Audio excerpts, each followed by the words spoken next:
Welcome to the Animal Kingdom Lodge. This is a savannah-facing room in Jambo House.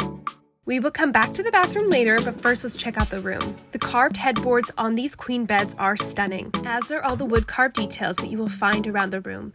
The dresser is a nice large size for storage, which makes up for the smaller sized wardrobe. Now let's head back to the bathroom to see the lovely and spacious shower. There is a pocket door separating this portion of the bathroom for added privacy. Disney provides toiletries like shampoo, conditioner, and body wash.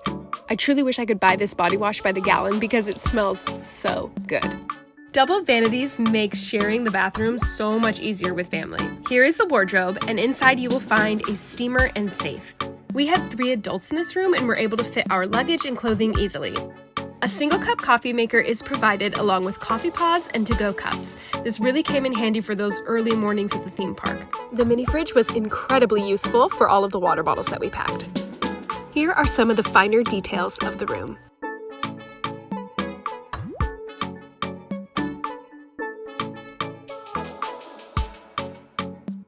Now, for the best part of this room and hotel, the animals. I could have stayed on this balcony all day and skipped the parks entirely. For a full hotel review, including what it's like to stay at the Animal Kingdom Lodge at Christmas time and dining at Boma, please check out my blog. The link is in the caption. I'm going to leave you with a moment to enjoy the giraffes. I hope you have a wonderful day.